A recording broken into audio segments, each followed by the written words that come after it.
Buenas noches, estimados hermanos, hermanas, también pastores que están conectados a esta hora y lo que van a ver posteriormente este programa.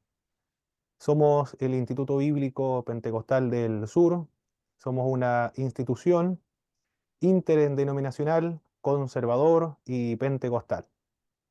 Tiene la finalidad de capacitar a hombres y mujeres para la edificación del cuerpo del Señor Jesucristo, para la obra del ministerio. Y hemos citado a nuestro pastor Elías Chávez, que es licenciado en, en teología en el Centro de Estudios Teológicos de las Asambleas de Dios. También está estudiando la maestría actualmente en la facultad también de las Asambleas de Dios. Es profesor de teología en Academia Pentecostal, en el SET, en IBEM y también en IBAPSUR.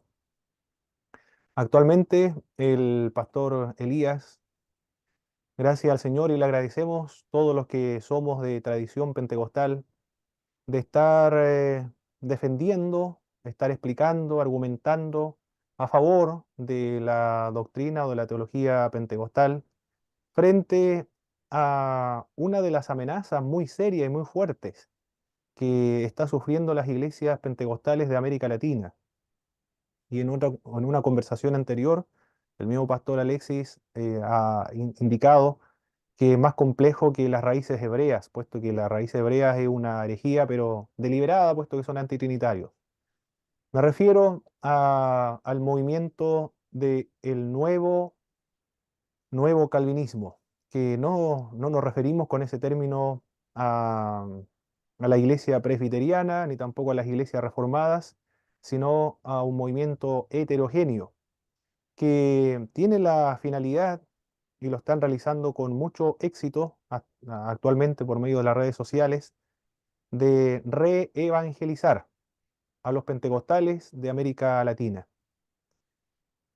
de, de calvinizar. En realidad el concepto es eso deliberadamente y claramente es calvinizar, es decir, calvinizar a las iglesias pentecostales, con todos los problemas que contrae esa calvinización de las iglesias pentecostales.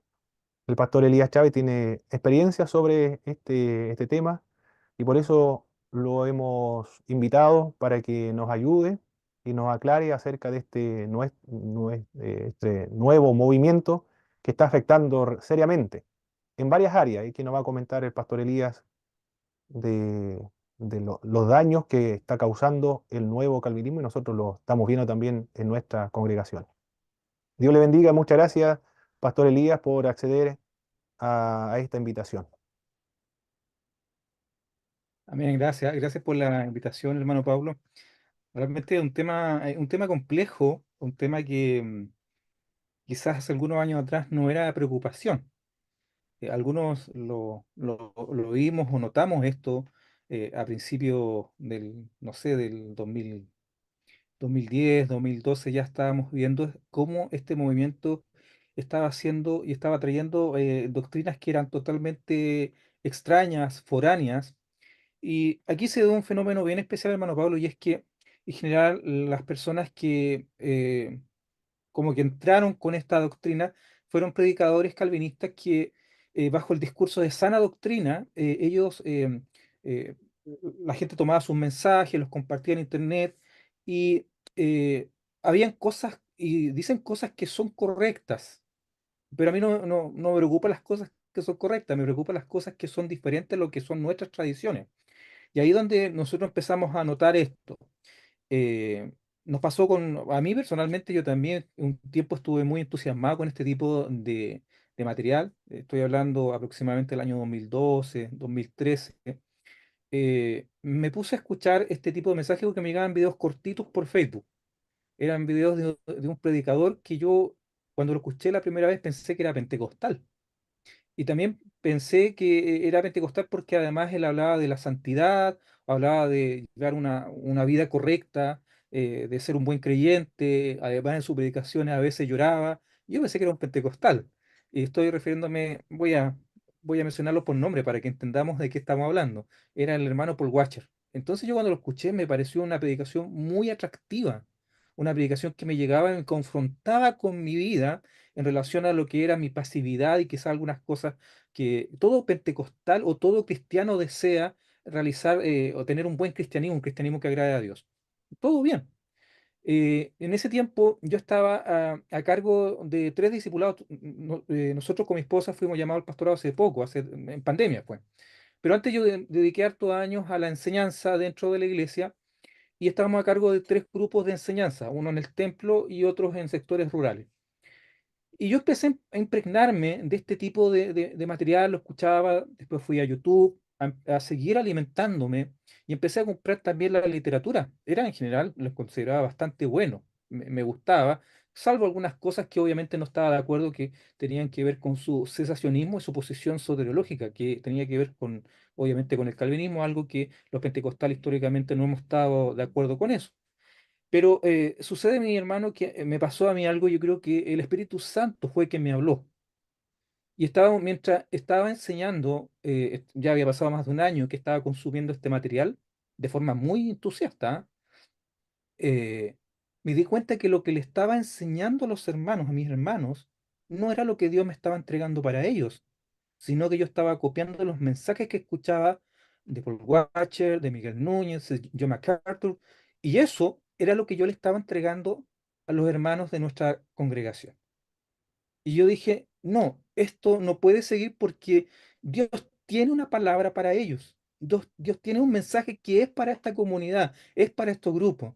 Entonces yo tomé una decisión bien radical en ese momento y fue dejar de escuchar predicaciones de cualquier tipo. Entonces tomé una decisión que creo que fue una de las mejores decisiones que he tomado en mi vida y dejé de escuchar predicaciones en redes sociales, en YouTube, y me puse a leer la Biblia porque yo quería que Dios me hablara, pero que me hablara directamente. Y uno eso lo hace a través de la escritura, a través de la palabra. Y así me fui alejando, pero también poniendo atención a lo que estaba sucediendo. Dentro de la comunidad de la cual yo participaba, hubieron algunos jóvenes que fueron cautivados por esta enseñanza y vi la progresión de varias personas a través del tiempo, cómo fueron adoptando estas enseñanzas. Y hay ciertos patrones que se repiten y que considero que son peligrosos. Pero lo que sucede, hermano Pablo, es que una vez que un hermano ya ha tomado, ya ha aceptado estas doctrinas, para ellos es un nuevo evangelio o es la correcta interpretación del evangelio. Es cosa de escuchar, de leer sus comentarios, porque para ellos se le iluminó. O sea, para ellos significa la interpretación correcta de lo que es la escritura. Y otra interpretación no es el evangelio, es así de simple. Por eso también esa posición quizás tan confrontacional que hay de parte de este grupo, o ese ánimo de hacer proselitismo dentro de sus comunidades, porque ellos necesitan eh, entregarle a sus hermanos lo que es la correcta interpretación de lo que es el mensaje de la cruz. Eh, He tenido algunos conflictos en principio, y es importante aclarar esto. Nuestro problema no es con los reformados de tradición, nuestro problema no es con los presbiterianos, nuestro problema no es con las tradiciones de los bautistas del sur o particulares, sino nuestro problema tiene que ver con un grupo específico que es el neocalvinismo. Y una parte importante de ellos ya está en nuestras comunidades, ya se hicieron parte de lo que es el pentecostalismo. Detrás hay todo, de repente los hermanos no se dan cuenta, pero detrás hay todo un trabajo que viene desde grupos que han a propósito trabajado para que este movimiento se haga parte de las iglesias. Y uno se da cuenta por los comentarios que quienes abrazaron esta doctrina, ellos esperan que todos los pentecostales sean iluminados y corran a esta teología para enseñarla o comprenderla de forma como consideran ellos correcta. Correcto. Ha sido un tema complejo, hermano Mm, Pablo. Yo me he asombrado porque además hay mucha violencia detrás de este formato. Hay bastante, quizás, crítica y alguna crítica muy injusta hacia quienes son todavía sus hermanos. exacto. Y me preocupa ese lenguaje que ellos ocupan. Pastor Elías, está empleando muy bien los distintos términos para aludir a distintas iglesias y movimientos, porque en Facebook, las plataformas de los medios sociales, uno puede ver que cuando se habla acerca de los nuevos calvinistas, hermanos que han sido miembros de las iglesias pentecostales piensan que se está aludiendo a las iglesias presbiterianas, a las cuales ellos han tomado la decisión de congregarse y adoptar aquella fe y aquella confesión. Pero cuando nos referimos al nuevo calvinismo, no estamos hablando de la iglesia presbiteriana ni tampoco de la iglesia reformada. Si pudiese aclarar de qué se trata este movimiento nuevo calvinismo, nos ayudaría a definir bien a qué nos referimos cuando hablamos de este movimiento proselitista. Bueno, estamos hablando a un movimiento que nace dentro de ciertos sectores conservadores en Estados Unidos, y que han recibido apoyo económico también para realizar esta labor. O sea, ellos están invirtiendo. eh, Nosotros podemos notarlo, por ejemplo, en el caso de TGC o la literatura que ellos producen, los medios de comunicación que utilizan y cómo ellos se han ido insertando dentro de ciertas comunidades. Ellos, estaba compartiendo precisamente ayer el comentario o la publicación que hizo Miguel Núñez hace algunos años atrás, ya no recuerdo si el 2013 por ahí, donde él afirmaba que Latinoamérica necesita ser reevangelizada. Y en el comentario es porque Latinoamérica, que ya había sido evangelizada por los pentecostales, fue mal evangelizada. Hay términos muy duros de parte de él, de que finalmente nuestro evangelio, como nosotros lo hemos predicado, está llevando a las personas al infierno. Es ese el tono con que él enfrenta esta discusión.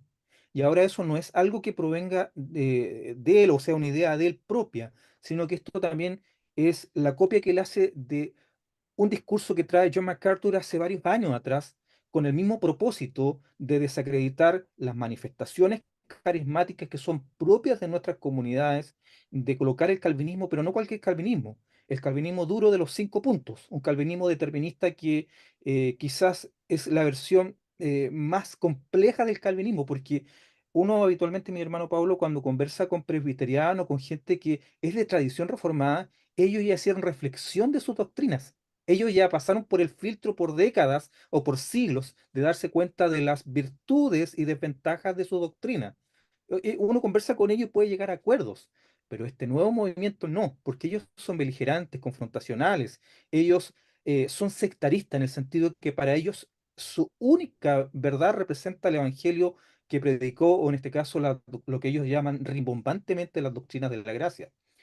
Pero históricamente ellos también se han caracterizado por acusar a las otras tradiciones de no ser cristianos. Desde el Sínodo de Dort nosotros reconocemos ese punto. Yo leía hace unos años atrás a un autor muy reconocido dentro del mundo reformado, que es Boetner, Loraine Boetner, y él palabras muy duras hacia los arminianos.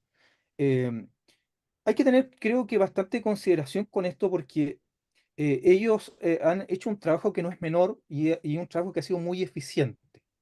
Ha sido un trabajo muy efectivo dentro de lo que es el mundo pentecostal, y vemos ahora los frutos. Hermano Pablo, lo venimos avisando hace años. Nadie nos tomó en cuenta. Y yo me encuentro ahora haciendo un trabajo dentro de comunidades donde los pastores todavía están mirando para los lados porque no saben qué pasó.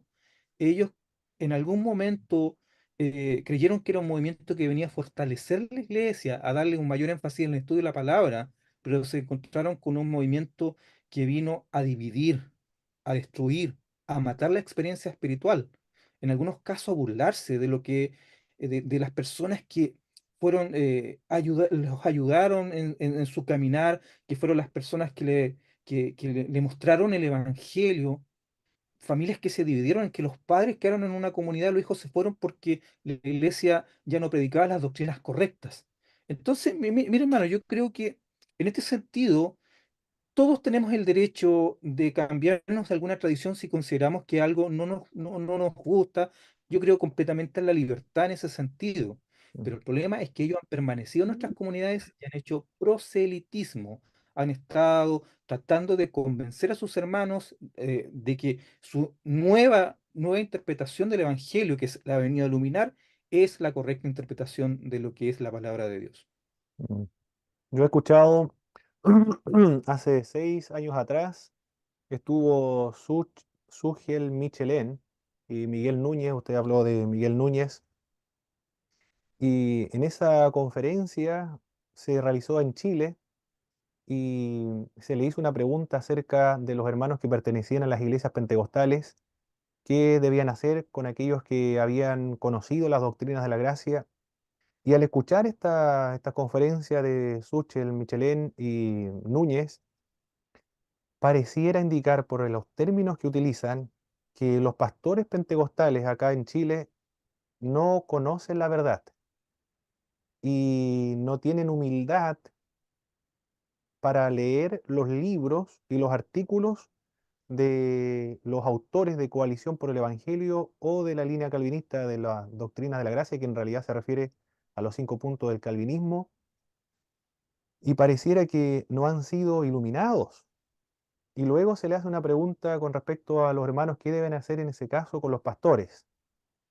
Ellos dijeron que debían tener paciencia, luego compartir la literatura, artículos del calvinismo, y luego conversar con ellos y esperar si Dios les ilumina y si ellos pueden conocer la verdad. Llegará un momento en que tendrán que salir de sus congregaciones.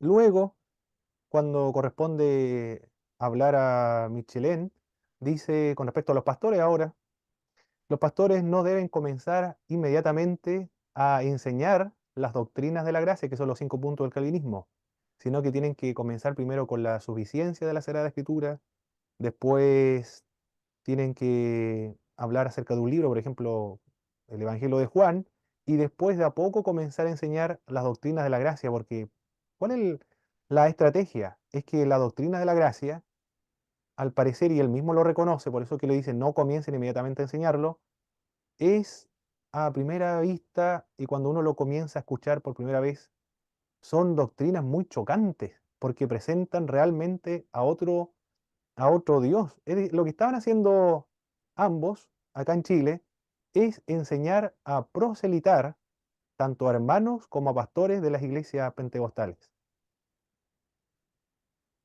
Mírame, Pablo, y aquí con mucho cariño también a nuestros hermanos reformados tradicionales. La iglesia presbiteriana, por mencionarla a ella, era una iglesia que venía decreciendo. O sea, hace muchos años la cantidad de personas que asistían a sus reuniones iban decayendo. No solamente sucedía con ellos, sino que en general con la iglesia histórica, para ser justo, con la iglesia histórica. Pero nos hemos encontrado con ya, por lo menos de algunos especialistas que han comentado, que los reformados fueron por la tradición más débil teológicamente, que eran los pentecostales, para sustentar su propia subsistencia. O sea, para ellos no morir, en el sentido para que no se terminara, ellos fueron a la tradición que era menos capacitada teológicamente para comenzarlo. Y este problema, mire, hermano, no solamente se da con el neocalvinismo, sino también se ha dado con el movimiento Raíz Hebrea, con el movimiento neopentecostal. Todos estos movimientos han entrado fácilmente en algunas comunidades porque nosotros, estoy hablando en lo general, hay poca capacitación, hay poca escolarización. Entonces los hermanos no entienden mucho, o sea, para ellos, y voy a colocar mi experiencia con las teologías. Yo la primera vez que tuve una lectura calvinista fue con la teología de Charles Reedy. Charles Reedy no es un reformado, pero sí un calvinista además dispensacionalista, y por eso también es leído por algunos pentecostales. Y a mí me llegó una teología el año 2003 de él, la Biblia de Charles Reed más su teología. Y fue la primera vez que vi esta idea de que Dios predestinaba a algunas personas para perdición, que Dios lo elegía arbitrariamente. Y para mí fue un choque tremendo, porque no era el Dios que yo había creído. Mm. Y las teologías, vuelvo a insistir, rimbombantemente llamadas doctrinas de la gracia, son muy, muy, muy fuertes para alguien que ha entendido a un Dios que es un Dios respetuoso, un Dios de amor, un Dios que tuvo un principio que es, he aquí, yo estoy a la puerta y llamo.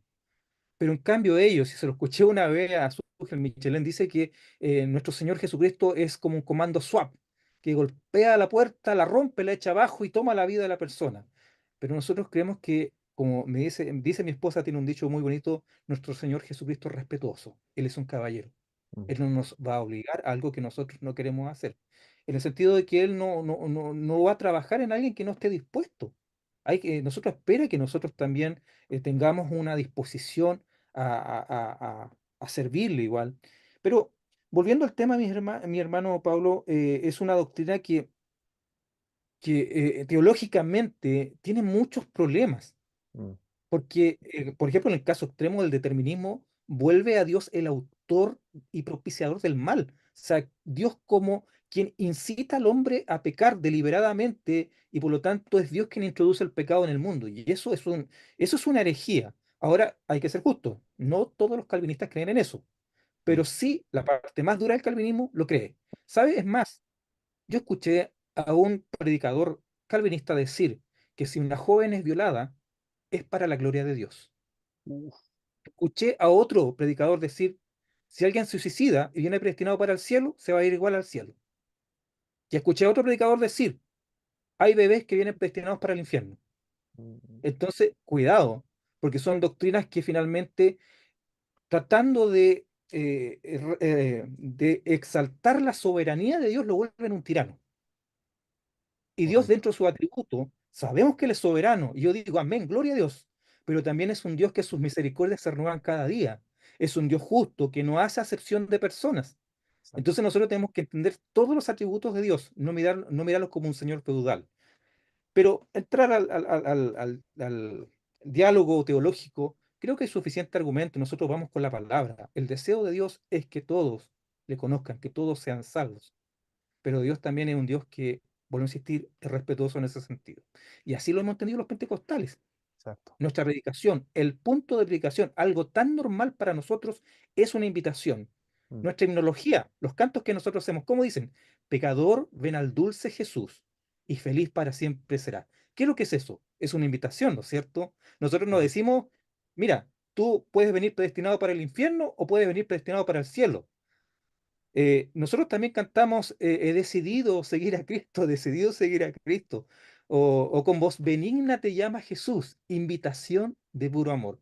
Nuestro himno es tan impregnado de esa idea que nosotros vamos en la esquina y predicamos y con la confianza de que Dios puede tocar corazones y esos corazones que estén dispuestos es tierra fértil para la que la semilla caiga y dé frutos.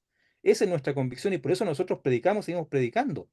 Y también hay que reconocer que dentro del mundo calvinista ellos no acostumbran a predicar, aunque digan ellos que tienen, han predicado mucho, pero realmente no sé si en último tiempo dejaron de hacerlo, pero en las últimas décadas no es normal que uno vea a un calvinista en la calle predicando y además, si lo hace, ¿cómo lo hace? ¿Cómo ustedes le entregan el evangelio sin entender finalmente que hay gente que está predestinada para perdición y otros están predestinados para salvación? Es un tema complejo. ¿Cómo uno presenta el evangelio? Ellos tienen su argumentación ahí y están llenos de respuestas para este tipo de cosas, pero bíblicamente si uno va a la palabra, no hay mucho sustento, esa es la verdad. Es complejo realmente el sistema calvinista, puesto que yo lo veo más intelectual, más filosófico, teórico. Una persona, un hermano normal que se convierte al Señor Jesucristo para entender el calvinismo, ese sistema que es otra cosmovisión, tiene que estar sometido a una multitud de predicaciones, a artículos de fe, a literatura, para entender ese mundo, porque es otro mundo, otra cosmovisión. Es una teoría, algunos dicen que es una teoría filosófica con inferencias bíblicas, pero que trae grandes consecuencias para la iglesia cristiana y una de esas consecuencias, el estancamiento dentro de estas iglesias históricas o que son de la línea reformada. En cambio, las iglesias pentecostales, como usted ha dicho, nosotros tenemos la seguridad que cuando vamos a la calle a predicar el Evangelio, decimos con certeza, con convicción, de que Dios ama a todo el mundo y que Dios quiere salvar a todo el mundo. Cristo murió por todos y a todos le da la oportunidad de que se salven, si ellos creen y se arrepienten. En cambio, el calvinismo dentro de su sistema, un calvinista, no tiene esa certeza o esa convicción. No tiene esa comisión para ellos, ellos tienen que reinterpretar todos los pasajes que ellos ocupan. o sea, que nosotros han sido normales. Nosotros leemos Juan 3:16 y para nosotros es literal, porque de tal manera amó Dios al mundo que ha dado a su Hijo unigénito. Pero fíjense cómo lo leen ellos, porque de tal manera amó Dios al mundo, entre paréntesis, el mundo de los predestinados, de los elegidos. O sea, obliga a reinterpretar la escritura. Ya no es todo el mundo, sino es un grupo de personas que Dios arbitrariamente decide salvar. Hay igual interpretaciones que tienen que ver mire, mire, hermano Pablo, yo creo ahí quizás un poco para cerrar el tema teológico, ¿ah? Hay pasajes dentro de la Biblia en que la salvación es corporativa, no se está refiriendo a personas. Y yo creo firmemente en la doctrina de la predestinación. Yo creo, hermano Pablo, que la iglesia ha sido predestinada para salvación. Correcto. Y para uno ser salvo tiene que estar dentro del cuerpo de Cristo, porque nuestro Señor no va a venir por Pablo, por María, por Rodrigo. Dios va a venir, nuestro Señor Jesucristo viene por su iglesia y Mm. nosotros debemos ser parte de su iglesia, de la novia. Fíjense que la iglesia, la Biblia presenta a la iglesia como un cuerpo, no como personas, sino como un cuerpo que está evidentemente integrado por individuos, pero habla como unidad. Y eso es un tema interesante. Cuando Pablo, por ejemplo, en el libro de Romanos, cuando dice a Jacob amé y a Esaú aborrecí, que es un texto muy ocupado por ellos para hablar de la... yo creo que sí, que Dios arbitrariamente selecciona un pueblo, porque no está hablando de Jacob, está hablando del pueblo de Israel, y no está hablando de Esaú, está hablando de los edomitas. Para Mm. eso hay que ir a Malaquías, porque de ahí está tomando Pablo ese texto, y él decide a través de este pueblo de Israel trazar un plan y en la historia de la salvación de ahí viene el Mesías. Por eso que le dijo a Abraham, no solamente va a ser el bendito, sino que a través de él van a ser benditas todas las naciones, no solamente sus simientes, sino todas las naciones.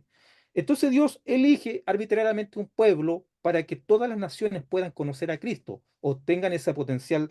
Y en Efesios, por ejemplo, cuando habla también de la predestinación, no le está hablando a Tito, no le está hablando a Filemón, sino le está hablando a la iglesia de Éfeso. Entonces le dice, ustedes son predestinados porque son la iglesia de Cristo. Y yo creo, mis hermanos, que nosotros somos predestinados como iglesia de Cristo. También creo que nosotros somos irresistiblemente llamados como iglesia de Cristo. Mm. Pero es una interpretación que es corporativa, pero ellos lo llevan a un plano individual. Y eso es terrible. Yo le decía una vez, conversaba con un hermano calvinista, ¿te imaginas tú que tu hijo venga predestinado para perdición y por más que tú le prediques, va a estar siempre perdido? Porque Dios, en su entendimiento que tienen ellos, Dios predestinó desde antes de la creación que él nunca lo conociera. O sea, qué tremendo vivir con esa idea. Yo tengo el convencimiento de que mis hijos, eh, al predicar el evangelio, ellos van a recibir. Esa Exacto. es mi convicción. Yo hoy tengo hijos pequeños, pero mi convicción es esa, de que nosotros estamos trabajando en ello, estamos inculcando la palabra y que ellos en algún momento también tienen que tomar una decisión, Mm. tomar una decisión. Dios inicia el llamado, eso estamos de acuerdo, nadie lo discute. Es Dios quien se comunica, me gusta ese término teológico, es Dios quien se comunica con el ser humano, pero el hombre Exacto. también tiene el libre albedrío para decidir seguirle o no. Muy bien. El pastor Serrano, no recuerdo el nombre, pero que se convirtió o se descalvinizó por los problemas pastorales que él tuvo. Él se convirtió en una iglesia calvinista, fue un profesor calvinista también, promotor del calvinismo, pero finalmente él desistió de aquella enseñanza o de ese sistema por los problemas pastorales que él tuvo. Uno de estos fue que escuchó muchos casos de familias cristianas que rehusaban tener hijos porque había pocas probabilidades de que esos hijos eran predestinados de parte de Dios porque son inferior la cantidad de personas que se salva que las personas que se pierden, son muchos los que se pierden. Por lo tanto, había altas probabilidades de que esos hijos se iban a perder porque Dios había decretado, porque eso dice el calvinismo. Yo leía a Juan Calvino y eso es lo que dice, Dios decretó, él hizo, no solamente permitió, sino que decretó, preordenó la caída de los seres humanos y condena a los seres humanos, no los quiere salvar, no los ama. Él podría, pero resulta que no los quiere amar. Entonces, estas personas no querían tener hijos por esa razón, porque si le enseñaba la palabra de Dios, entonces lo hacía doblemente más condenable al infierno. Ese es uno de las grandes complicaciones por las cuales él sale de esa iglesia calvinista, por los problemas pastorales que se originan gracias a esa enseñanza. Usted habló del pastor Elías del libre albedrío y los calvinistas señalan que el arminianismo, al hablar acerca del libre albedrío, con esa idea están siendo semejante al pelagianismo o semipelagianismo, y de ese modo están ellos, cuando nos acusan a los arminianos, de estar exaltando la soberanía del hombre sobre la sabiduría sobre la soberanía de Dios. Bueno, mire, voy a mostrar, no sé si tú viste, hermano, por ahí hice una imagen con los sistemas soteriológicos. A ver si lo puedo mostrar ahora para que veamos dónde está el arminianismo, dónde queda en todo esto, porque Exacto. para que no quede la sensación de que justo Yo ahora tengo, sí se colocó esto en internet. yo tengo que Aquí lo darle, tengo. hacerlo anfitrión para que pueda hacer esa presentación. A ver, no sé si es posible que hagamos la presentación. Sí, ahora usted al anfitrión, por lo tanto usted puede hacer la presentación. Ese esquema muy bueno. Yo lo estaba viendo y es muy aclaratorio. ¿Logran verlo? Yo lo veo perfecto. Ya. Modelo soteriológico. Bueno, esto Sí, está en sí, construcción. He estado trabajando con algunos hermanos ahí que son de esas tradiciones para confirmar igual sus apreciaciones. Y acá tenemos en más rojo tenemos lo que es el monergismo. ¿Qué es lo que es el monergismo? Es la enseñanza que dice que el hombre no tiene participación dentro de lo que es el proceso de salvación. Y el sinergismo dice que el hombre tiene participación en el proceso de salvación. Entre más hacia el lado azul, más participación tiene el hombre. Si vamos acá donde está el determinismo se considera, o yo lo he considerado una herejía. ¿Por qué herejía? Porque dice que Dios ha predeterminado todos los eventos en el universo, incluyendo las decisiones humanas. Todo ocurre según su voluntad divina, pero esto hace a Dios el autor y propiciador del mal y del pecado, algo que la Biblia evidentemente contradice, puesto que Dios no provoca eso en el ser humano. Y tenemos en el otro extremo el pelagianismo, que dice que existe un libre albedrío en el ser humano que puede alcanzar la salvación sin la necesidad de la gracia divina. O sea, nos encontramos con que alguien puede ser salvo incluso sin necesitar de Dios. Esto es una herejía, obviamente. El semipelagianismo también es una herejía y fue condenado también como tal. Pero acá ya tenemos, dentro de este grupo que está más central, tenemos la ortodoxia oriental, que son las iglesias ortodoxas, la iglesia rusa, griega. Después tenemos el catolicismo, ¿ya? Que el catolicismo ve la salvación, que es un proceso que incluye la fe, los sacramentos, que cumplir ciertos sacramentos, y las obras de amor, en cooperación con la gracia divina. Y acá al centro nosotros tenemos al arminianismo, que es la salvación nace en Dios, pero el ser humano a través del libre albedrío puede resistirla, o sea, puede rechazar esa salvación y se basa en gran parte de la enseñanza en lo que es la presciencia de Dios, el conocimiento anticipado de Dios de las decisiones que van a tomar los seres humanos, de las cosas que van a suceder. Después tenemos el luteranismo, que está con un enfoque quizás más determinista, el molinismo, que es también un movimiento que ha tratado de colocarse en término como más central, como algo entre el calvinismo y el arminianismo, está en esta posición. Y después está el calvinismo compatibilista, que es la posición mayoritaria entre los calvinistas. Este compatibilismo moderado entre la soberanía de Dios y el libre albedrío. Eso significa que ellos creen en el libre albedrío. Por lo tanto, muchos de ellos no son calvinistas de 5 puntos, sino son de 4. Eh, Además del arminianismo tenemos el energismo, que es una posición que sustenta Francisco Lacueva. Es una posición, yo diría, eh, novedosa, pero se parece también, dentro de su propuesta, yo diría, al arminianismo en varios puntos. Entonces, por eso es una propuesta intermedia. Y este es una lámina que creo que nos da un entendimiento.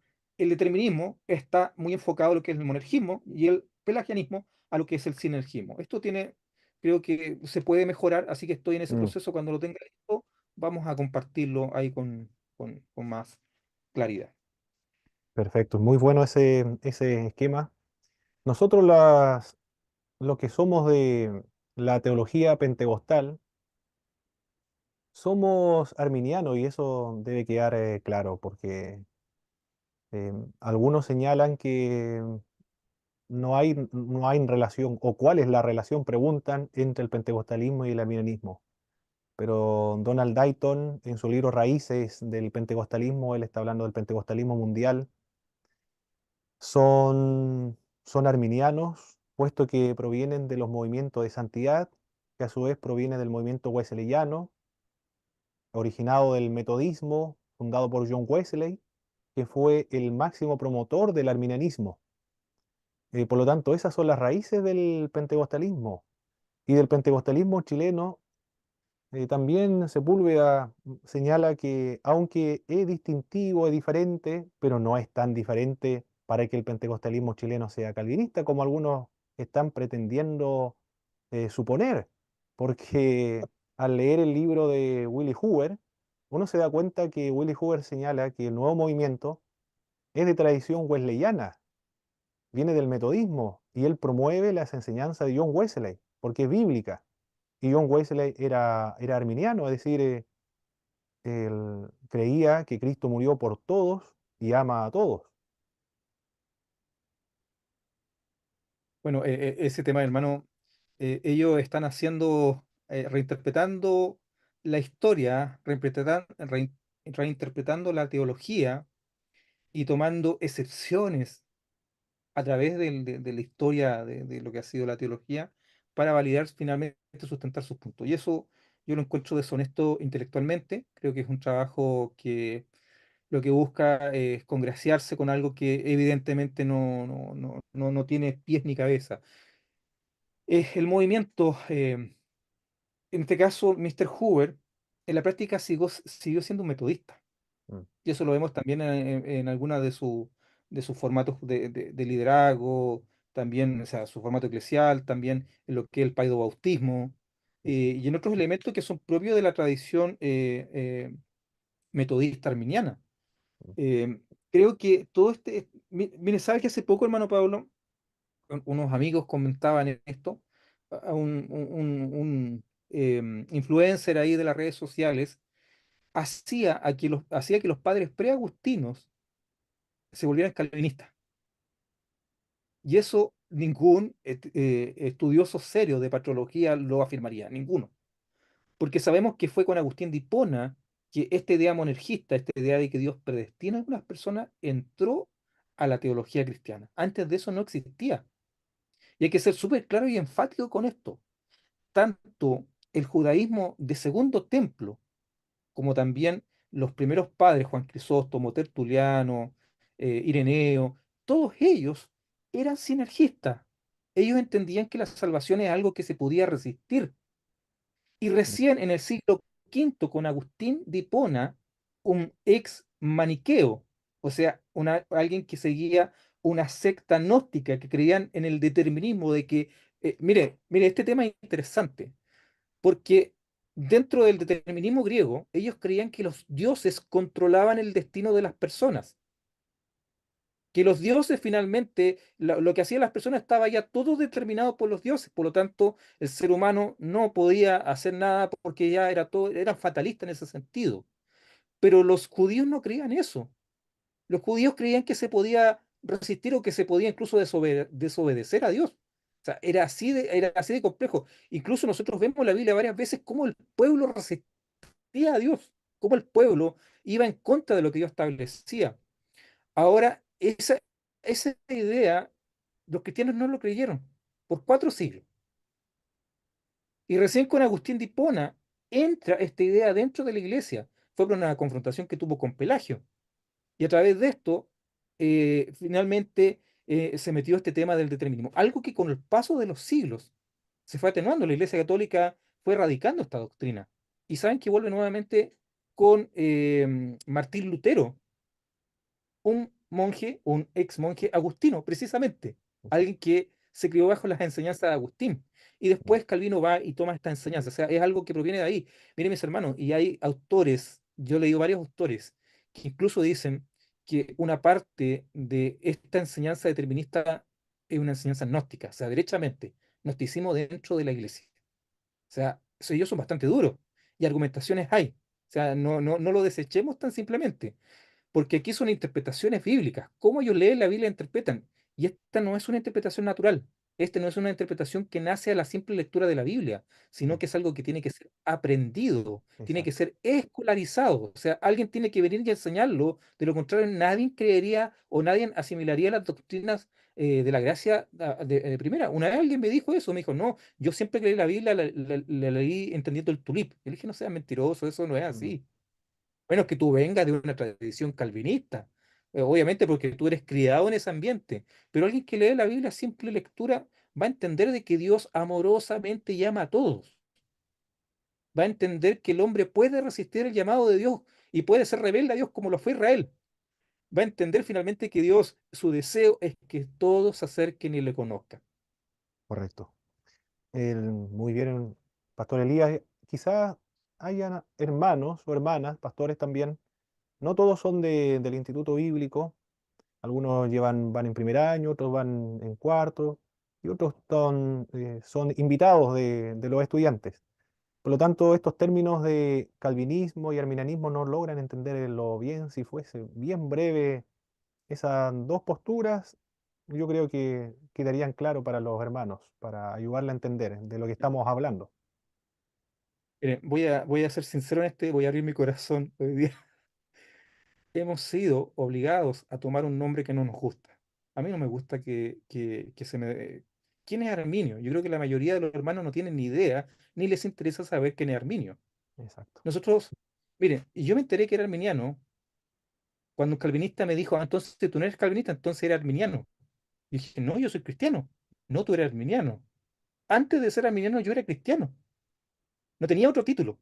Entonces a Correcto. mí es un tema que hemos sido obligados a llevar un nombre que para decir que no somos calvinistas no podemos ser.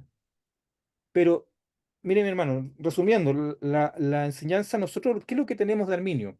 Arminio fue un reformado. Mm, Su teología fue en general reformada. Él tuvo diferencias con Calvino que tenían que ver con la soteriología, la enseñanza sobre lo que es la salvación. Y ahí es donde está la gran diferencia que nosotros tenemos. Entonces, entre las enseñanzas arminianas, nosotros podemos reconocer finalmente lo que es el libre albedrío, podemos reconocer que la salvación es algo que también, que eso viene después dentro de lo que es quizás la teología más weleyana, que la salvación es algo que se puede perder, que existe la apostasía, que es real y que un cristiano puede apostatar de la fe. Nosotros en la mm, Biblia entendemos eso cuando lo leemos. mm. También entendemos de que Dios no predestina arbitrariamente a unas personas para perdición y otras para salvación. Eso yo creo que podríamos nosotros resumir quizá el arminianismo, aunque teológicamente tiene un desarrollo más importante, pero vuelvo a insistir, nosotros no debiéramos llamarlo arminiano, deberíamos llamarnos bíblicos, personas que leemos la Biblia y la entendemos, y nosotros, el Dios que ahí muestre, que aparece, es un Dios justo, que no es arbitrario, que desea que todos lleguen a salvación, un Dios que sus misericordias se renuevan cada día, que es un Dios soberano, pero su soberanía no se contradice con lo que es su otro atributo, que es un Dios de amor también. Correcto. Muy, muy claro. También podríamos, nosotros somos acusados, yo lo he escuchado en Miguel Núñez, con respecto al libre albedrío, y se le pregunta acerca de la depravación total, y Miguel Núñez habla acerca de que todos nosotros caímos en pecado, perdimos el libre albedrío, hemos quedado inhabilitados para creer y arrepentirnos de parte de Dios, por lo tanto no tenemos libre albedrío. Y señala que habla acerca de Pelagio, también habla acerca del semipelagianismo, habla del arminianismo. Y cuando nos presenta a nosotros los arminianos, dice Miguel Núñez, en varias declaraciones, lo enseña en sus videos cortos que tiene, que los arminianos enseñamos que con la caída de Adán y Eva, el libre albedrío se perdió, pero parcialmente, no totalmente. ¿Qué opina usted con respecto a esa declaración de Miguel Núñez, de los arminianos? la única enseñanza en la cual coincide el arminianismo clásico con el calvinismo es la depravación total. O sea, por cuanto todos pecaron y están destituidos de la gloria de Dios. Ahora, la pregunta es, ¿el hombre perdió totalmente la imago Dei al momento de pecar? ¿O hubo algo que quedó en él como siendo creación de Dios? Es una buena pregunta, porque Mm, si nosotros nos cuestionamos, por ejemplo, el caso Cornelio. Cornelio, por ejemplo, cómo él hizo buenas acciones y sus oraciones subieron delante del trono de Dios. Nos encontramos con otros casos igual dentro de la Biblia, en que no estoy aquí cuestionando la doctrina de la depravación total, sino estoy tratando de hacer entender de que parece que hay evidencias para entender de que el ser humano eh, no es que se pueda acercar a Dios, sino que hay esa capacidad todavía de decidir. Hay un término que ocupa él y que ocupan todos los calvinistas en general, que es que nosotros estamos muertos y un muerto no puede, no puede responder, no puede decidir. mm, Pero esa muerte que menciona la Biblia es una figura retórica, es una forma de denominar el pecado, como la enfermedad, como la lepra, pero no significa literalmente que nosotros estemos muertos, que seamos zombies y que un zombie no tenga capacidad, entonces como que Dios toma un zombie y se vuelve una persona que tiene vida. No, las personas pueden decidir, las personas pueden decidir y ese es lo que la Biblia nosotros podemos nosotros leer, le dijo al pueblo, o sea, ustedes decidan. Si exacto, sirven a Dios o sirven a otros dioses, ustedes deciden. Dios constantemente es un Dios que a nosotros nos permite seguir o rechazar, pero nosotros asumimos las consecuencias. Yo he aprendido algo, hermano Pablo, en este tiempo, quizás a ver la salvación también como un pacto de parte de Dios. Un pacto en el sentido de que Dios es quien inicia los pactos con el ser humano, ¿no es cierto? Pero exacto. los pactos están sujetos a condiciones. Mm, O sea, si ustedes me sirven, yo bendeciré. Si ustedes cumplen con esto, yo también cumpliré con lo... Entonces he aprendido a mirar la salvación también de esa manera. O sea, Dios nos regala la salvación y la salvación es un don de Dios completamente gratuito, pero mm, también Dios nos coloca condiciones con la misma. O sea, exacto. porque hay demasiados textos que hablan acerca también de los frutos. No estoy hablando de salvación por obras, Mm, estoy hablando que por algún motivo constantemente nosotros nos encontramos con varios textos dentro de la palabra, tanto en los evangelios como también en otras cartas, en el mismo caso Santiago, que es muy patente, y nos encontramos con este tema, mi hermano, de que parece que las obras también es algo que Dios está mirando. Dice que por sus obras nosotros seremos conocidos. No deja de llamar la atención eso. y es parte del juicio final también, el criterio del juicio final, y tiene que ver con las recompensas finales también. Y es parte de lo que hace el creyente. El arminianismo lo resolvió por medio de la gracia preveniente, ¿eh? Jacobo Arminio habla acerca de la gracia preveniente, John Wesley también habla acerca de la gracia preveniente. No podemos hacer absolutamente nada si no es por medio de la gracia preveniente, somos iluminados por medio de la gracia preveniente, abre el corazón, ilumina, él, trata de persuadir, convence de pecado, juicio y justicia, pero es el ser humano el que debe creer, porque no puede creer Dios en el lugar del ser humano. En cambio, el calvinismo resuelve ese problema de la depravación total por medio de la regeneración. Yo lo encuentro absurdo aquello porque al hombre que está muerto en delito de pecado, Dios lo regenera unilateralmente y la regeneración es parte de la salvación, de la soteriología, así se estudia en los libros de teología sistemática. Para poder El- el- nacer de nuevo tienen que creer y arrepentirse, pero lo que hace el calvinismo es, Dios lo regenera para creer. Es decir, la salvación claro, es para la fe y no es salvación por fe. el Ordo Salutis, es el nombre técnico, el orden de salvación del calvinismo bien extraño, porque la persona no cree para salvación como la Biblia nos dice, sino que es Exacto, regenerado y ahí recién cree. O sea, exacto. tenemos, como decía un buen chileno, la carreta delante de los bueyes. Eso, así es, así es, Volvemos a así lo es. mismo, reinterpretar la Biblia para sustentar una doctrina que son inferencias, son explicaciones, yo diría de carácter filosóficas en relación a puntos. Ellos tienen, mire, a mí me asombra el corpus doctrinal que ellos tienen. O sea, la cantidad de material que ellos han escrito es impresionante, apabullante. O sea, es algo que en algunos casos yo diría brillante en algunos casos. Sí. Pero yo decía, ¿y por qué tanta literatura, hermano Pablo? ¿Por qué tanto? Y un día reflexionando sobre esto, es porque la única forma de sustentar doctrinas que a la simple Biblia no se sustentan. O sea, mi hermano, yo voy con la palabra, voy con la Biblia y yo sustento mi doctrina. Voy a insistir, no me gusta el título de arminiano, hemos sido obligados a tomarlo. mm, Nuestra denominación creo que es una de las pocas denominaciones que abiertamente se ha declarado arminiana dentro de las tradiciones pentecostales. mm. Ahora, ¿por qué la metodista no lo ha hecho públicamente? Porque por definición de nombre ya es arminiana. Y un Exacto. cuestionamiento que hice desde el principio. O sea, Mm, una iglesia o un hermano que sea de una iglesia metodista pentecostal, el hecho ya que diga metodista es porque es de tradición arminiana wesleyana. Puede que no lo entienda, y yo en eso estoy de acuerdo, pero si nosotros vemos una teología pragmática que trae dentro de este movimiento, tiene que ver precisamente con la forma histórica como hemos predicado y hemos entendido la salvación.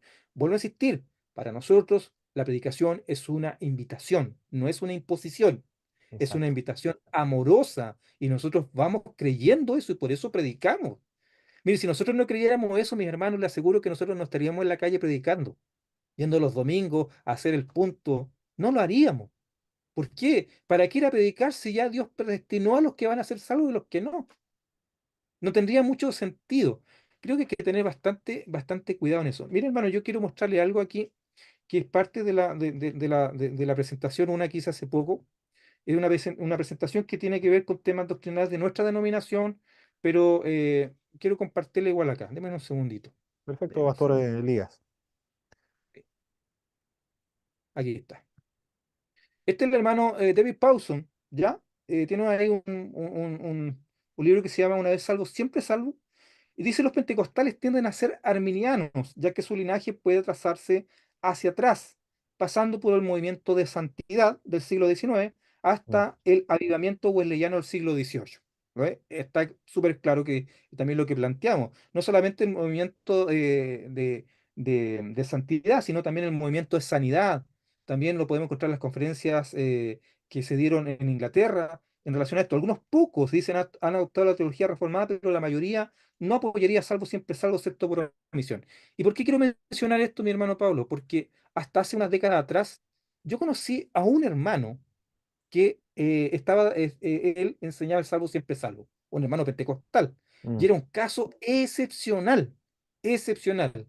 En general, la mayoría, por no decir la mayoría absoluta de los pentecostales siempre entendió la salvación como algo que podía perderse si se descuidaba, si se renegaba, si finalmente la persona no seguía lo que Dios demandaba de cada uno de nosotros, esa obediencia. Y aquí quiero un poco para ir mencionando por qué se está dando este fenómeno o por qué se da en este tiempo. Veamos aquí un poquitito, vamos un segundo. ¿Por qué se está dando este fenómeno dentro del pentecostalismo? Y quiero que, mire, veamos estos puntos. Primero, la incapacidad de una parte del liderazgo pentecostal para dar respuestas claras, tanto históricas como bíblicas. O sea, la primera responsabilidad de esto es de los pastores, es de los líderes. Ellos no han sabido dar una respuesta. Entonces, por eso el calvinismo se ha metido, porque no han sabido dar tampoco explicar la historia nuestra. Han descuidado esos aspectos que no son menores. Segundo, no poseer ni transmitir una teología coherente y defendible. Vamos al mismo punto anterior, o sea, no hay una claridad en relación a lo que es la teología. Lo mm, otro también que se está dando mucho, hermano Pablo, es el sincretismo doctrinal. Esa mezcla de ir tomando diferentes doctrinas y armar la que más me convenga, o mezclarla entre ellas. Y aquí hay algo que creo que es muy triste para nosotros, que es la falta de referentes de integridad y crisis en los liderazgos. Hay muchos de mis hermanos que abrazaron el calvinismo porque ellos vieron malos ejemplos en sus liderazgos. Pero la solución y la respuesta no era irse al extremo contrario, al cesacionismo, porque el calvinismo viene con un regalito debajo del brazo. El calvinismo viene con una doctrina que es el cesacionismo, que ha correcto. sido parte de este movimiento. Lo último que creo también, y este es uno de los temas con el cual habitualmente concluyo los talleres, ausencia de experiencias carismáticas recurrente, en lo que nosotros llamamos pentecostalismo nominal. ¿Y qué significa esto, mi hermano Pablo? que nos encontramos con generaciones de pentecostales que afirman ser pentecostales, que participan en una iglesia pentecostal, que manejan la liturgia, las formas que son propias de nuestros contextos, que manejan el lenguaje, que conocen las tradiciones incluso, pero que no han tenido la experiencia del bautismo en el Espíritu Santo. Y eso es terrible, porque la praxis dentro del contexto pentecostal, la experiencia, es algo que no se puede separar dentro de lo que es nuestro entendimiento teológico. Nosotros, tal como el libro de los Hechos, nosotros entendemos que la vida en Cristo es algo, y los milagros y los dones que se manifiestan también en nuestra vida es algo que nosotros no podemos callar, no podemos dejar de decir lo que hemos visto y lo que hemos oído. Para nuestra experiencia, nuestro mover espiritual, la experiencia es algo trascendental. Y esto tiene que ver, mis hermanos, porque cómo nosotros explicamos algo que no hemos vivido. ¿Cómo nosotros podemos entender? Mire, el cuestionamiento, a ver, yo creo que aquí los hermanos van a estar de acuerdo. ¿Cuál es uno de los dones más cuestionados en este tiempo, aparte de la profecía? ¿Cuál es el don más cuestionado? Los hermanos, por Mm, favor, si pueden participar. El don de El lengua. don de lengua. Estamos de acuerdo todos en eso, Sí, ¿no es cierto? Que es el don Correcto. más cuestionado. sí, Mm, el don de lengua. Miren, mis hermanos, yo creo que un pentecostal, aunque no hable lenguas, debe ser capaz de articular una defensa del don. Cuando un pentecostal se pone a criticar las lenguas, está oh, criticando su historia, está criticando su tradición. Y me encuentro con demasiados pentecostales que son incapaces de defender este don. Mis hermanos, esto ha sido algo habitual, ha sido incluso yo diría que hasta normativo dentro de los contextos de inicio pentecostal. Si ustedes van y leen la historia del avivamiento en Chile de Mr. Hoover, se va a encontrar con algo sorprendente, mm, que de todos los casos que él menciona de bautismo en el Espíritu Santo, las lenguas acompañaron. sí, Y correcto. nosotros los pentecostales entendemos, mis hermanos, que el don de lenguas principalmente es para edificación personal, Mm, para edificación. Y vuelvo a insistir en esto, porque yo me encuentro con demasiados pentecostales que toman lo que los cesacionistas interpretan de las lenguas para ellos explicarlo. Y yo lo encuentro triste porque yo digo, no has entendido nada, no conoces tu fe, no eres capaz de hacer una defensa coherente. Cuando tú estás criticando ese don, estás criticando a todos tus hermanos, estás criticando toda tu historia. Mis hermanos, la invitación, entendámoslos. Por eso Pablo le dice a los hermanos de Corintios, no quiero que ustedes ignoren, ustedes tienen que saber sobre los dones, sus fines, sus propósitos. Nosotros cuando leemos 1 Corintios 14, fíjense, cuando lo lee un cesacionista, lee que Pablo está haciendo callar a los que hablan en lenguas. Pero cuando un pentecostal lee 1 Corintios 14, nosotros vemos que Pablo dice, yo soy edificado, el que habla lenguas, habla a Dios, se edifica a sí mismo. Y dice en el penúltimo versículo, pero no impidáis hablar en lenguas. Y miren, mis hermanos, la oración y la adoración que nosotros hacemos en público, cuando estamos en la comunidad, cuando estamos en reunión, es el reflejo de la oración y la adoración que nosotros tenemos en la intimidad. mm, Entonces, para nosotros, mis hermanos, no debiera ser un problema hablar en lenguas dentro de lo que es la reunión. Y yo creo que una de las grandes crisis que hemos tenido dentro del pentecostalismo nacional ha sido ese sistemático desprecio y aumento en crítica hacia este don que, vuelvo a insistir, ha sido parte de nuestra historia.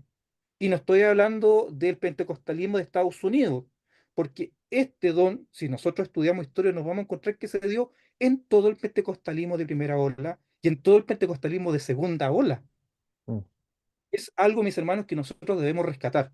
Y es triste, hermano Pablo, porque decirle a los hermanos, los pentecostales no lo entendemos de esa manera. ¿Y sabes lo que me han acusado? De que yo soy sectario, de que yo estoy armando un pentecostalismo a la medida. No, queridos, ese pentecostalismo es el histórico, el que nosotros hemos entendido. Ahora, que tú no lo conozcas, que tú no lo puedas defender, ya es un problema que tienes tú en relación a eso. ¿Y por qué les comento esto, mis hermanos?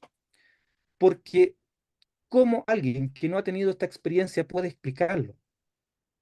¿Cómo alguien que no ha hablado nunca en lenguas? Vuelvo a insistir, aunque usted no lo hable, por lo menos debemos ser capaces de articularlo, pero viene alguien que es cesacionista, viene la teología calvinista, le dice, es que las lenguas no están vigentes para este tiempo. Mire, qué interesante el argumento que me dice acá el hermano. Dice acerca de las lenguas, o sea, acerca de 1 Corintios 13. Porque ellos, ¿qué es lo que hacen? Y voy a aprovechar de compartir esto. Gracias, hermano Joaquín, por lo que comparte, porque nos ayuda para sustentar aquí un tema que es para nosotros relevante. Y tiene que ver con el tema de lo que es los dones, o sea, lo que es la neumatología, la forma como el Espíritu Santo obra. Voy a compartir esto que creo que va a ser de edificación. Mi hermano Pablo igual conoce un poco de o creo que conoce esto que es la teología lucana, ¿no es cierto? Un poco. No Ya, tanto veamos como, acá. no tanto como usted, porque usted tiene no sé cuántos libros, dijo como 50 libros de la teología lucana. Veamos la neumatología. ¿Qué es lo que es la neumatología? El estudio del Espíritu Santo, ¿no es cierto? La neumatología lucana. Cuando Pablo habla sobre el Espíritu Santo, sabe que su enfoque principal, su énfasis, o sea, lo que él como rescata más o enfatiza más, es el aspecto soteriológico. Eso significa el Espíritu Santo trabajando para cambiar a la persona. Pablo habla de regeneración, justificación, adopción, santificación. ¿Estamos de acuerdo en eso? Su enfoque preferentemente tiene que ver con énfasis soteriológico. En cambio, cuando Lucas habla sobre el Espíritu Santo, su énfasis es de tipo carismático. ¿Qué significa eso? El Espíritu Santo trabajando para llenar de poder al cristiano. Por eso Lucas dice, pero recibiréis poder cuando haya venido sobre vosotros el Espíritu Santo. Entonces, ¿qué sucede con esto, mis hermanos? Sucede que habitualmente los hermanos cesacionistas, no solamente los calvinistas, vamos a hacer en general el magisterio protestante. Aquí tengo dos lentes. Miren, para ver este ejemplo.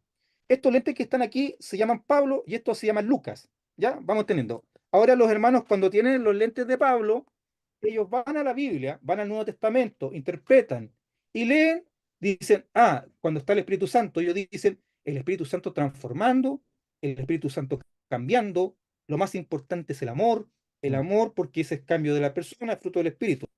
En cambio, cuando nosotros los pentecostales vamos a leer la Biblia, nos colocamos los lentes de Lucas y nosotros vemos y decimos, el Espíritu Santo sanando, el Espíritu Santo llenando, el Espíritu Santo está pidiendo, o en este caso está incentivando que sea avivado el fuego en nosotros. Vemos al Espíritu Santo desde una dimensión carismática que tiene que ver con empoderarnos y empoderarnos ¿para qué? Para ir y predicar, porque nosotros vamos a predicar el Evangelio con poder, con señales, con milagros.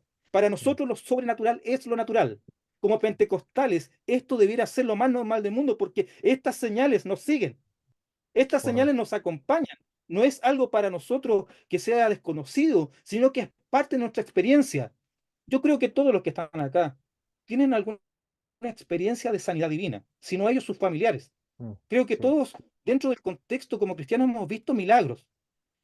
Y eso ha sido parte normal de nuestro entendimiento. Nosotros entendemos a Dios de esa manera. Pero viene este cuestionamiento y ellos hacen una falsa dicotomía dentro de esta crítica. Es que el amor es más importante. No, mi hermano, la Biblia no nos manda a elegir. La Biblia, nosotros tenemos que mostrar el carácter de Cristo y ahí está el amor. Y nosotros decimos amén, así es. exacto. Pero también la Biblia nos invita a que nosotros busquemos poder de lo alto para cumplir la misión. Cuando nosotros anhelamos el bautismo del Espíritu Santo, cuando los dones trabajan en nosotros, fíjense que ese, mis hermanos, es un acto de amor genuino hacia nuestra congregación, porque los dones no son para nosotros, los dones son para edificar el cuerpo de Cristo, son para nuestros hermanos. Por lo tanto, nosotros debemos anhelarlos, debemos buscarlos, debemos desearlos. Creo, mis hermanos, que esto de la neumatología lucana es un aporte porque nosotros ahí encontramos los elementos de nuestra ortopraxis, nuestro entendimiento teológico. Nosotros al leer a Lucas, nosotros reconocemos cómo entendemos al Espíritu Santo. Fíjese que Lucas habla que el Espíritu Santo lleva a nuestro Señor Jesucristo a ser tentado en el desierto, y el mismo Espíritu Santo lo acompaña con poder cuando inicia su ministerio. Mm. Es el mismo Espíritu Santo que viene en Pentecostés y cae sobre ellos, el mismo Espíritu Santo que lleva a Felipe para que le predique a ese etíope, es el mismo Espíritu Santo que manda, que prohíbe, que impide, que lleva, que traslada. Es el Espíritu Santo como la tercera persona de la Trinidad. Lucas tiene una alta neumatología, una neumatología en donde nosotros vemos al Espíritu Santo como una persona. Creo que es importante rescatarlo. Y creo que es tiempo también de que la iglesia pentecostal se empiece a escolarizar en este tipo de instrumentos que creo que son muy útiles también. Perfecto, Pastor Elías.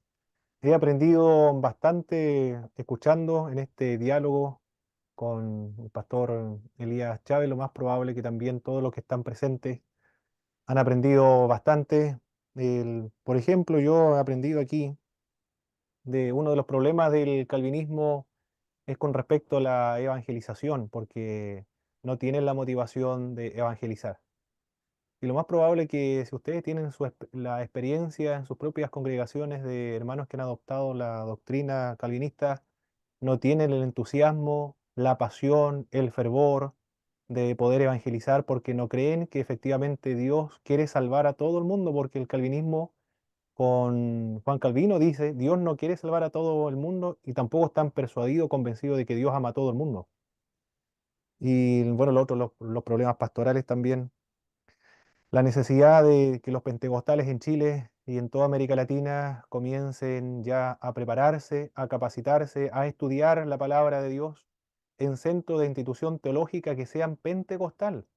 Porque si estudiamos, por ejemplo, con los reformados, van a terminar siendo reformados. Por eso tienen que buscar todos los hermanos, los estudiantes, buscar centros de formación que sean de tradición pentecostal, para no traicionar la doctrina característica del pentecostalismo, que es uno de los movimientos más importantes de crecimiento en el siglo XX. Y lo otro, el propósito del Instituto Bíblico Pentecostal del Sur, que es la misma que estableció Pablo Hoff, es perpetuar la experiencia pentecostal. Es lo que debemos buscar permanentemente, enseñarlo en nuestras iglesias y enfatizarlo en nuestra iglesia, buscar la experiencia con el Espíritu, puesto que eso fue lo que precisamente enfatizó John Wesley. Y John Wesley con el libro La perfección cristiana estableció el principio teológico de donde va a venir después la segunda obra de gracia, entendido como el bautismo con el Espíritu Santo. Por favor, mis queridos hermanos, para estar concluyendo, alguna reflexión de parte de ustedes o alguna pregunta también al pastor Elías Chávez, al cual estamos muy agradecidos por haber accedido a esta invitación. Tienen la oportunidad, por favor, mis hermanos, pastores, pastoras también, de reflexionar, dar alguna lección o Bueno, pregunta al pastor Elías. Don Pablo, Don Pablo, Adelante, mi pastor Jaime. ¿cuándo va a hacer otro o va a seguir esta conferencia? Vamos a ver porque mi pastor Elías Chávez tiene mucha actividad porque lo están llamando de varias Ya, iglesias pentecostales en el sur de Chile porque está aconteciendo un problema muy serio dentro de las iglesias pentecostales. Hay divisiones de ojalá se supiera, iglesias. ojalá se siga haciendo. También yo le voy a dar el número a usted, mi pastor Jaime, porque Ya, para el verano quizás puede invitar al mi pastor Elías a dar una conferencia, la misma que vimos ahora en su iglesia en Purranque. ya, O al sector ya, también, hermano. a todo el sector de la metodista Sí, pentecostal. no hay problema, sin problema. Pablo, Ya, Pastor Joaquín, adelante. oh Dios les bendiga, tremenda, tremenda bendición escuchar a mi amado pastor Elías. Yo lo sigo en las redes sociales a través de TikTok y bueno, yo también me siento, como decía Pablo, como una defensa, como una muralla de nuestras convicciones y en este tiempo estoy también preparando una exposición referente, haciendo un paralelo, como les decía adelante cuando en el WhatsApp, cuando usted nos invitó, hacía la invitación y realmente para mí es una bendición escucharle y también a usted también son una bendición para nosotros y la traen aún más certeza, más convicción a nuestra visión, a nuestros fundamentos bíblicos, doctrinales, que hoy día, tristemente, nosotros estamos abordando. Yo trabajo en comunidades indígenas acá en el sur del país y me ha costado mucho y hay una sensación terrible, un enredo de doctrinas tremendo y ¿cómo se llama? Estamos ahí, oh, es muy fuerte, muy complejo el tema, pero el Señor nos está dando la fuerza y la gracia para poder hacerlo, amén. Así que de verdad que le agradezco una instancia extraordinaria. Ojalá, como decía usted, poder tener el contacto para que podamos ver en lo sucesivo a lo mejor hay también la oportunidad de preparar algún evento, algún tema con, ¿cómo se llama? Con expositores del calibre que son usted mi pastor Elías. Dios les bendiga. Le agradezco al Señor por esta noble y maravillosa invitación. A ver, Pastor Joaquín, muchas gracias. ¿Alguien más, mis queridos hermanos, hermanas, pastores? Hermano, Bueno, perdón. Hermana Gisela y después mi sí, hermano Francisco. bueno, perdón que no muestre, pero no estoy en condiciones de mostrar mi cara porque estoy aquí en mi casa haciendo muchas cosas, así que perdón que no pueda verlos, pero bueno, yo como dice el dicho, soy pentecostal de la cabeza a los pies. Sin embargo, nunca he sido bautizada con el don de lenguas. Entonces, cuando el pastor Elías decía que existe quizás un desprecio, me sentí un poco culpable porque, claro, después de 25 años en el Evangelio, no hablando ninguna palabra en ningún otro idioma, uno piensa que, bueno, yo nací así, así me hizo el Señor, no es la voluntad suya que yo tenga ese don, tengo otros dones, otros talentos, entonces uno como que se va conformando un poco a, está bien, yo no voy a hablar lenguas y quizás soy culpable de quizás sentirlo como, bueno, ya no es que lo desprecie, pero tampoco lo anhelo con toda mi alma. Y también soy culpable de no entender bien eso. ¿En verdad existe un segundo bautismo o cuando uno ya cree? Porque siempre yo tomo Efesios 2 cuando, no recuerdo muy bien, pero ustedes saben bien el texto seguramente al que yo me quiero referir Mm. cuando dice el apóstol Pablo que cuando ya hemos creído, hemos sido bautizados. Entonces yo siempre como excusa a mi falta del don, Ah, me tomaba de eso y decía, está bien, yo ya soy bautizada, soy del Señor y no tengo duda de eso. Pero quizás también me falta un poco ahí, y por eso estoy precisamente en el instituto con el hermano Pablo, doctor, ahora, para poder aprender eso, porque me siento culpable de no saber defender muy bien esa parte en mí. Eso, mi hermano, bendiciones. muy bien, hermana Gisela. Le voy a enviar el libro de Bautismo con el Espíritu Santo y ahí le va a quedar sumamente claro que el sello, el Efesio habla acerca de sello. Habiendo oído, creído, fuiste sellados con el Espíritu Santo, las cuales son las arras de nuestra herencia. Eso ocurre en el momento de la conversión. El bautismo con el Espíritu Santo es posterior a la conversión. Por ejemplo, los discípulos del Señor Jesucristo estaban convertidos y después en el Pentecostés vino la llenura con el Espíritu Santo. El bautismo con el Espíritu Santo dice el libro de Hechos 2. Los samaritanos creyeron en Cristo, recibieron a Jesucristo, se bautizaron en agua y después, no sabemos cuánto tiempo, probablemente algunos días, algunas semanas, llegaron los apóstoles y ellos recibieron el bautismo con el Espíritu Santo. El apóstol Pablo se convirtió camino a Damasco. Evidencia de su conversión es que reconoce a Jesucristo como Señor y después de 3 días recibe el bautismo con el Espíritu Santo. Los efesios creyeron en Cristo, se bautizaron y después cuando pusieron las manos sobre ellos recibieron el bautismo con el Espíritu Santo. De acuerdo a lo que dice Hechos de los Apóstoles, es posterior, diferente a la regeneración, a la conversión subsecuente, el lenguaje técnico que utilizamos los pentecostales, a, a la regeneración. Mi pastor Elías, no sé, con respecto a las lenguas, si hay alguna respuesta a la hermana Gisela. Mire, es un tema que siempre lo preguntan en los talleres, siempre lo preguntan. Mm, Y yo le digo a los hermanos, Dios es un Padre bueno, que sabe dar buenas dádivas a sus hijos. Y yo creo que este don o el bautismo del Espíritu Santo es algo que siempre va a entregar a un cristiano que lo busca, tarde o temprano, pero Dios lo va a hacer. Yo he conocido gente que a veces ya con varios años ha tenido esta experiencia y hay algunos que vienen llegando y son bautizados, hay algunos que pasan harto tiempo, pero Dios es algo que Él va a hacer sí o sí cuando la persona busca. Ahora, ¿sabes la diferencia? Que antiguamente, hermano Pablo, parece que había más instancia o había una mayor búsqueda de parte de las comunidades. mm, Estamos de acuerdo con que ahora hay menos vigilias que antes, y uno de los propósitos de las vigilias tenía precisamente esta llenura, los encuentros, las concentraciones de jóvenes o de señoritas, y todas las actividades que habían, parece que antes estaban enfocadas para que las personas tuvieran experiencias de este tipo. Pero ahora nos encontramos con un cristianismo que cada vez parece que son más otros tipos de motivaciones. Y lo otro también, hermano, que Pablo, que algo que yo he criticado a los pastores, y he tenido la oportunidad de hablar con varios de ellos, es que hemos guardado nuestra pentecostalidad para nuestro foro interno. Que cuando estamos en la congregación, en la comunidad, ya no somos tan expresivos como quizás lo éramos antes. Y Mm. también muchos pentecostales que están o viven de avivamientos que tuvieron hace 20, 30, 40 años atrás, siendo que Dios quiere constantemente trabajar en nuestra vida. Muy bien. Hermano Pablo, quiero hacer una invitación, ya que estamos en esto. Yo el día de Adelante. mañana voy a estar en la tarde en una iglesia unida metodista pentecostal en Temuco, ¿ya? Se llama la Segunda Unidad Metodista Pentecostal. No tengo claro, bueno, la dirección me la enviaron, pero la entrada es liberada, ¿ya? Donde el pastor Carlos Jiménez. Les comento, mis hermanos, yo vengo ya hace algunos años, me están invitando a algunas iglesias, no solamente a hablar sobre esto, sino también a trabajar en lo que es sanidad. Este movimiento ha causado mucho daño y de repente las personas no dimensionan lo que está haciendo.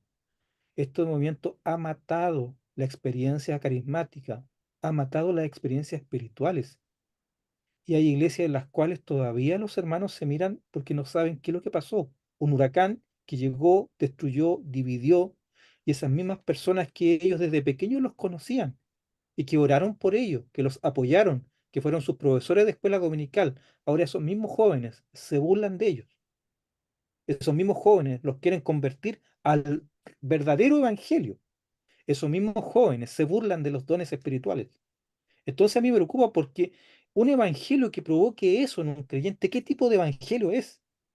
Un evangelio que no es agradecido, que no honra.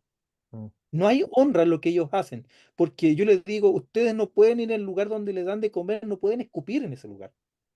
No pueden maltratar a los pastores que se preocuparon por ustedes. ¿Cómo va a estar hablando? Porque ellos hablan. Miren, hermano Pablo, voy a terminar con esto, con esta intervención, pero yo me encontré un caso que me pareció muy triste, de un hermano que sus papás habían sido pastores. O sea, su papá había sido pastor de una iglesia pentecostal tradicional chilena.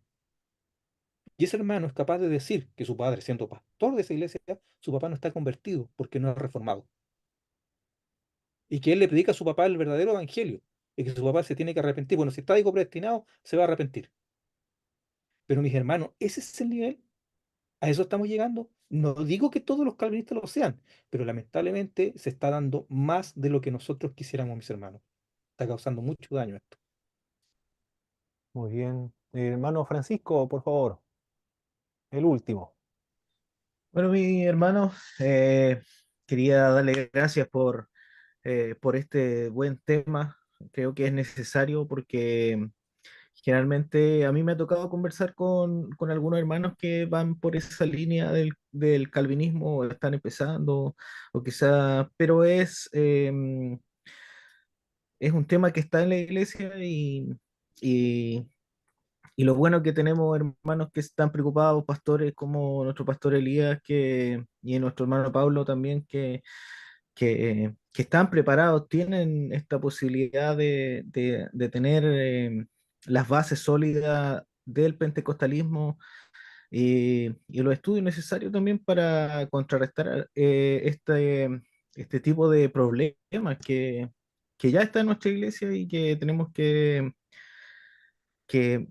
atacarlo de alguna forma porque hacen daño y hacen mucho daño. Ahora me quedó algo muy marcado de lo que dijo nuestro pastor Elías, que era acerca de la predestinación eh, arbitraria, pero vista desde el punto de vista de un pueblo.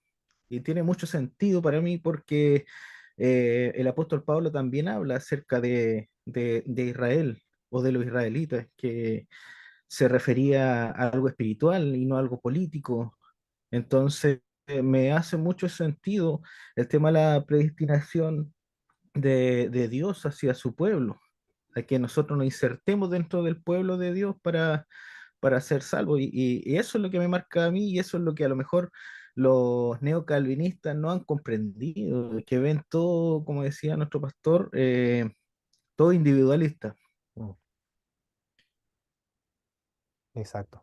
Eso mismo. Perfecto. Muchas gracias, hermano Francisco. Agradecer a todos los hermanos que estuvieron presentes, muchas gracias, y también al pastor Elías por su contribución a ayudar a sostener la teología del pentecostalismo, las tradiciones wesleyanas, arminianas del pentecostalismo, con la finalidad de evitar, impedir que este sistema, que realmente es dañino para las iglesias pentecostales, puesto que termina inevitablemente a hacer a Dios el autor del pecado, a disminuir las manifestaciones espirituales y a desincentivar la evangelización y las misiones mundiales. Vamos a finalizar entonces con, esto lo voy a detener ahora,